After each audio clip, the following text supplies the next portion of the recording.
Welcome to week 12. Will be the final recording I'll be making. So far, the project is over. I've delivered it. The prototype is working fine. Along with the iPad that I hired has been returned, and yeah, I don't have much else to do anymore. I spent the last week polishing up the entire project, making those smooth transitions, adding animations that hide and show certain elements and UI graphics. And I also added extra scenes to just make it a well-rounded project. I also added another QR code to the project so that you can see that it goes from QR to QR to QR and how that will function in the grand scheme of things. Now, it's just a prototype, but we still have to just see how it is. Alright, I reckon the best thing to do is see the example that I've made. I made a little example video of me playing the game at the university and seeing how it will work. Let's head over to that now. Alright, so here we have augmented again. The augmented reality puzzle game. Now, it's scanned to start. You just click the button and then the QR code comes up. And slowly, because there's a 4-second gap on the camera receiving information, I had to make a slow transition, otherwise it's a bit clunky. Here you can see the environment, nice chairs, and the QR code. Now, normally this will be on a piece of paper. Yeah, that's hidden under the table or something, just to orientate you. And then we go straight into the puzzle. First the puzzle comes up, and then the background shows. Another extra little UI, UX thing I developed is that the light in the 3D environment will actually be brighter on the object the closer you get to making it. So the darker it is, the colder you are, and the more pink it is, the hotter. Yeah, very cool. Just showing that you move around. Now it's all live projecting in this, controlled by the gyroscopes, remember. Yeah, now because there's no perspective, they all just face you, along with their rotation and whatnot. That just makes it a little bit easier, or harder.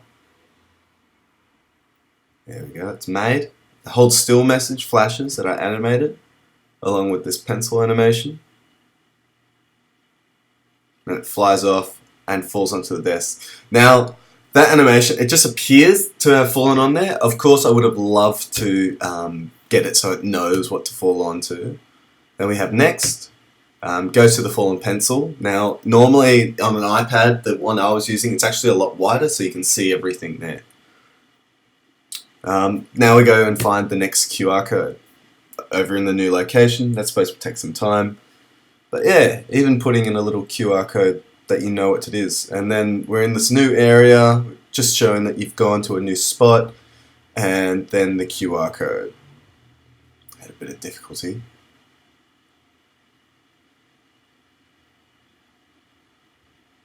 But yeah, just to show that's different QR codes. And yeah, thanks for playing the first prototype of Augbility, an augmented reality puzzle game. Click the button to play again. Now, we're not going to play again, but that's essentially the game. To be honest, I'm really stoked. As I mentioned whilst it's playing, I would have loved to get some programming in there that actually looks at the real world environments and figures out like what's a flat surface, what's a wall, and then the animation can also hide behind those implements and land on them perfectly every single time. That would be great, but like the early stages of Pokemon Go, they just had things floating in the air. It didn't actually land on anything in particular. So yeah, just got to treat it like that. It's a prototype. It's a concept for giving directions, for making someone learn their area and location. Because the idea is that you're not just always on the screen looking at that, you're also looking around at your world. So the concept is that you can get a good idea of your surrounding environments, but whilst playing this game.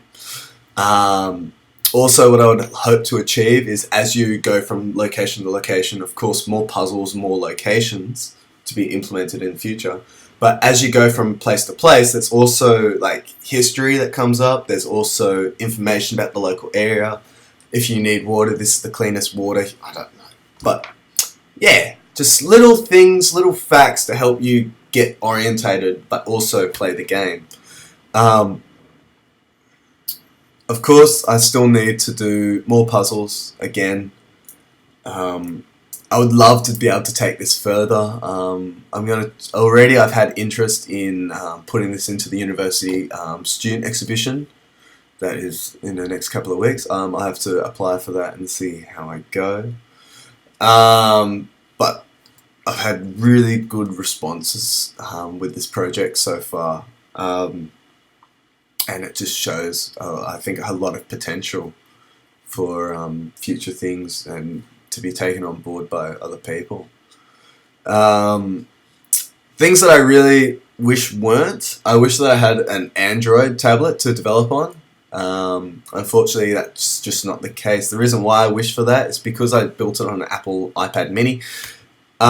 You have to have Apple Developer. So I was never able to build the application and then put it onto the iPad, unfortunately. So I always had to be connected to the to my laptop to run the program, which is a shame, and it slows things down a little. But you know, it's a prototype. That's the things we have to work with. So yeah, next stages would be, of course, getting an Apple developer or Android tablet, and seeing how we go. Next things would be working on the front end. Now that the sort of back end is done, just making the buttons look better, making more games with it. Yeah, as I mentioned, more back end development as well. But yeah, I think it's a really, really worthwhile project, and I had the best 12 weeks working on it.